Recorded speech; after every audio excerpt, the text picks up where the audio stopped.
Hello बच्चों, मैं आ चुकी हूँ आपके सामने क्लास 6 की मैथ लेकर। आज से हम स्टार्ट करें क्लास 6 की मैथ।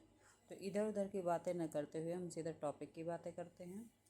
पहला चैप्टर है आपका अपनी संख्याओं की जानकारी। मीन्स अपनी संख्याओं को हम कैसे पहचानेंगे, कैसे उन्हें काउंट करेंगे, एक्सेट्रा एक्सेट्रा। वैसे आप अब तक आपने 5th तक की क्लास में देखा होगा, तो यही सारे टॉपिक रहे हैं। तो हम स्टार्ट करते हैं पहला चैप्टर, वस्तुओं को कैसे काउंट करना है। तो इसमें यही चीज़ें बताई गई हैं। वस्तुओं को गिनना अब हमारे लिए सरल है। अब हम वस्तुओं को बड़ी संख्याओं में गिन सकते हैं, जैसे कि एक स्कूल के विद्यार्थियों की संख्या, और उन संख्याओं को संख्याओं के द्वारा निरूपित करना। उन संख्याओं के नामों का प्रयोग करके बड़ी संख्याओं से संबंधित सूचनाएं भी दे सकते हैं। मीन्स हम संख्याओं को काउंट कर सकते हैं, बड़ी संख्याओं के रूप में उनको काउंट कर सकते हैं, और उनको हम बता सकते हैं कि इतनी वस्तु इतनी थी, इतने का इतना चला गया। मीन जैसे दुकान में, जब हम दुकान में बैठते हैं तो कस्टमर से हम कैसे बात करते हैं, दुकानदार से हम कैसे बात करने हैं, तो उस टॉपिक में बता रहे हैं। ऐसा नहीं है कि हम हमेशा से बड़ी संख्याओं के बारे में वार्तालाप या संकेतों द्वारा सूचना देना चाहते थे। कई हजार वर्ष पहले लोग केवल छोटी संख्याओं के बारे में ही जानते थे। धीरे धीरे उन्हें बड़ी संख्याओं के साथ कार्य करना सीखा। मीन्स क्या कह रहा है कि पहले हम छोटी संख्याओं के बारे में जानते थे। जब पुराने टाइम पे था, आदि मानव का ज़माना था, तब हम उस टाइम पे क्या करते थे कि 1, 2, 3, 4 ऐसी संख्याएं हम जानते थे। जब हमने पढ़ना स्टार्ट किया, तब हमें पता चला कि 1000 होता है, लाख होता है, 10 लाख होता है, करोड़ होता है, अरब होता है। या आपने भी पढ़ा होगा छोटी क्लासों में। तो उसमें यही भी बता रहे हैं कि पहले हमारे तब हमारे टाइम पे क्या चलती थी, मुद्राएं, जिसे कॉइन कहते हैं। राजा महाराजा टाइम पे आपने सुना होगा या हिस्ट्री में आपने पढ़ा होगा कि तब मुद्रा दी जाती थी कि हम ये सामान इतनी मुद्रा में खरीदेंगे। या पहले क्या होता था कि गेहूँ चावल होता था कि हम इतना गेहूँ देंगे, आप उतना हमें चावल दे दो। या पहले जानवरों का व्यापार होता था। मतलब कई चीज़ों, वस्तु के बदले से वस्तु दी जाती थी। मीन्स कि हमारे यहाँ से इतने सामान हम दे देंगे, तुम अपने यहाँ से इतना सामान तुम दे देना। मीन्स वस्तु के बदले वस्तु दी जाती थी। अब क्या होता है कि वस्तु के बदले पैसे दिए जाते हैं। कि हम किसी दुकान में जाते हैं तो ऐसा तो हम करते नहीं हैं कि भैया तुम हमें ये सामान दे दो, हम तुम्हें, हमारे घर में ये एक्स्ट्रा सामान है तो तुम हमसे ये ले लो। ऐसा कुछ नहीं होता। हमें पैसे देने होते हैं कि तुम भैया इतना सामान दो, हम तुम्हें उसके बदले पैसे देंगे। तो वही चीज़ इसमें बता रहा है कि पहले हम छोटी छोटी राशियों का हमें ज्ञान था, छोटे छोटे पैसों का ज्ञान था, संख्याओं का ज्ञान था। धीमे धीमे हमारा जैसे प्रगति हुई, जैसे जैसे हमारी ग्रोथ हुई समाज की, तो हमें वैसे वैसे चीज़ों का पता चलता गया। तो कहते हैं कि लोग केवल छोटी संख्याओं के बारे में नहीं जानते थे। धीमे धीमे उन्होंने बड़ी संख्याओं के साथ कार्य करना सीखा और बड़ी संख्याओं के संकेतों में व्यक्त करना भी सीखा। यह सब मानव के प्राणियों में सामूहिक प्रयासों के कारण संभव हो सकता है। उनका रास्ता सरल नहीं था, उन्हें पूरे रास्ते में संघर्ष करना पड़ा, और वास्तव में संपूर्ण गणित के विकास को इसी रूप में समझा जा सकता है। जैसे जैसे मानव की उन्नति, वैसे वैसे गणित के विकास की आवश्यकता बढ़ती गई, और परिणामस्वरूप गणित के विकास को तेजी से हुआ।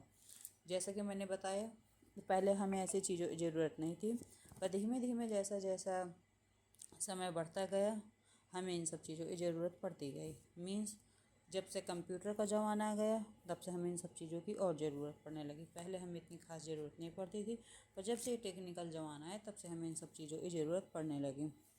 आगे क्या लिखा है कि हम संख्याओं का प्रयोग करते करते उनके बारे में अनेक बातें जानते हैं। संख्याओं को प्रत्यक्ष वस्तुओं को गिनने में हमारी सहायता करती हैं।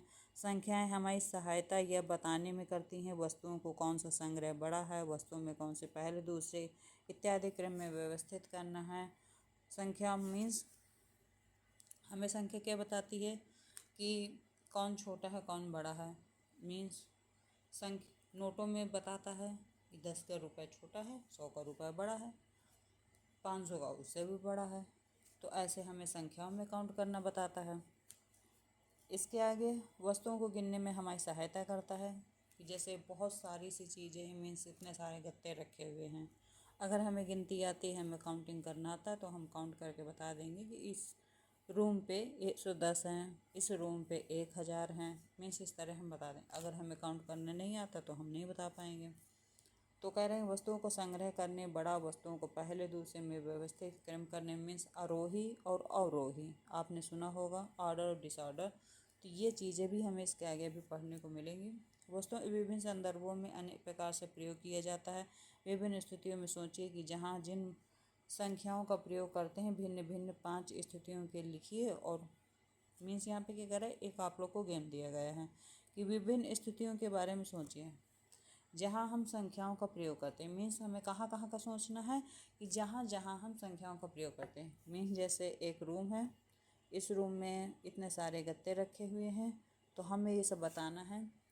आप इमेजिन करो कि एक रूम है, रूम में मीन्स जिस रूम में भी आप बैठ के पढ़ रहे हैं उस रूम में चारों तरफ आंखें घुमाइए और देखिए कि हमारे रूम में कितना सामान रखा हो।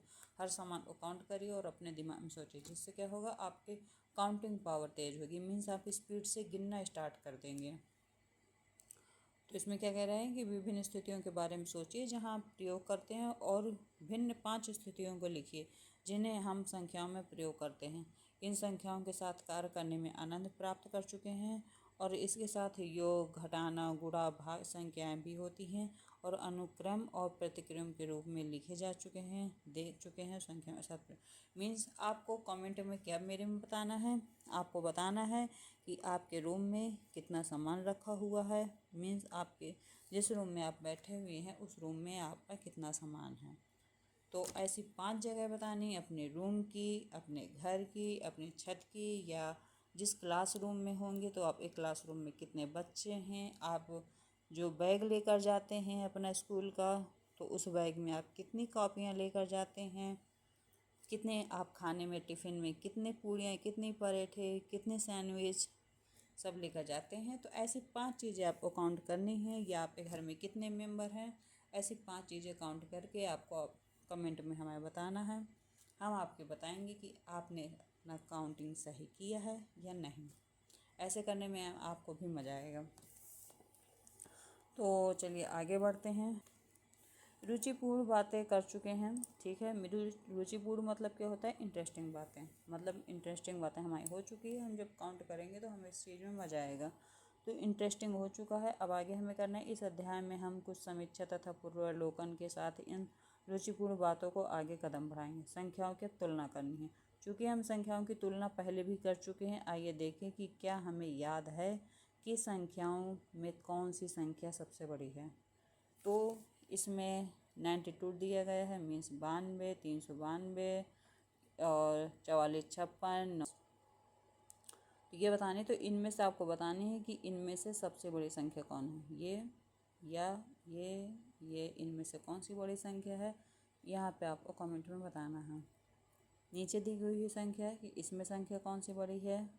तो ऐसी संख्याओं में क्या करना होता है कि आपको लास्ट की संख्या देखनी होती है, कौन सबसे बड़ी है, ठीक है।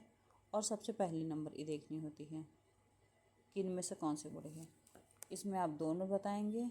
हम नेक्स्ट क्लास में आपको बताएंगे कि इस आपको आंसर देंगे कि कौन सी संख्या इसमें बड़े थे। तो ये आपका क्या है, होमवर्क। तो इसमें आपको बताना है कि ये आपका कौन सा काम है। तो इसमें आपको अपना होमवर्क इसमें नीचे कमेंट में बताना है। इसमें आपको क्या क्या होमवर्क में दिया गया कि आपको अपने काउंटिंग करके बताना है और इसमें कौन सा नंबर सबसे बड़ा है इन दोनों में से, तो इन दोनों सबसे बड़े नंबर बताना है। आगे क्या हुआ है, तो हम यहाँ उत्तर जानते हैं। अपने मित्रों से चर्चा कीजिए, पता कीजिए कि किसी संख्या समूह में सबसे बड़ी संख्या कौन सी है, तो ये इसमें बताना है। आगे, क्या आप तुरंत ज्ञात कर सकते हैं कि प्रति में कौन सी संख्या सबसे बड़ी है और कौन सी सबसे छोटी है। तो इस लाइन पे नंबर 1 में आपको बताना है कि सबसे बड़ी कौन है और सबसे छोटी कौन है। तो इसमें बताया गया है कि ये हमारी सबसे बड़ी है और ये हमारी सबसे छोटी है। ऐसे ही इसमें सेकंड में, थर्ड में, फोर्थ में, इतना तो आपको आता ही होगा। अगर नहीं आता है कमेंट में आप ज़रूर बताइएगा, मैं आपको ज़रूर आंसर दूँगी। तो ये भी आपका होमवर्क है।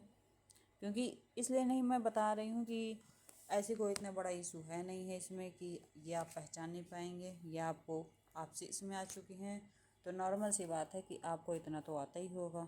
अगर नहीं आता तो कोई बात नहीं, मैं तो हूँ ही बताने के लिए, मैं क्यों नहीं बताऊँगी आपको। आपको हर एक क्वेश्चन का आंसर दिया जाएगा। यही तो ऑनलाइन का फ़ायदा होता है, इसमें आप बच्चा जितने बार पूछेगा हम उतनी बार बताएंगे। आगे देखते हैं क्या है।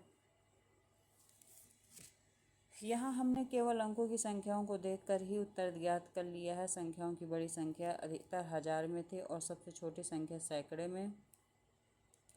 संख्याओं की 10 में थी। इसी प्रकार 5 और प्रश्न बताइए, उन्हें हल करने के लिए अपने मित्रों को दीजिए कि इस और इस संख्या में सबसे बड़ी संख्या तुलना कीजिए। हमें इसमें और इसमें तुलना करनी, मीन्स कंपेयर करना है कि सबसे बड़ी कौन है।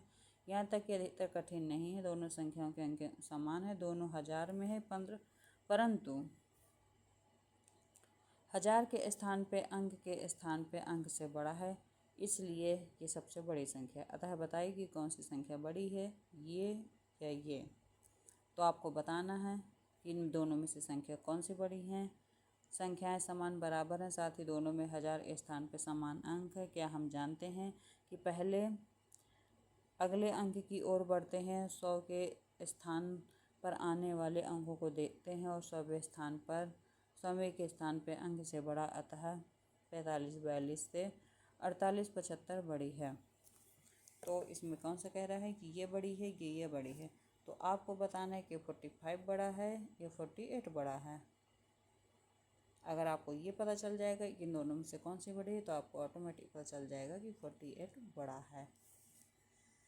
ठीक, तो आज के लिए इतना ही।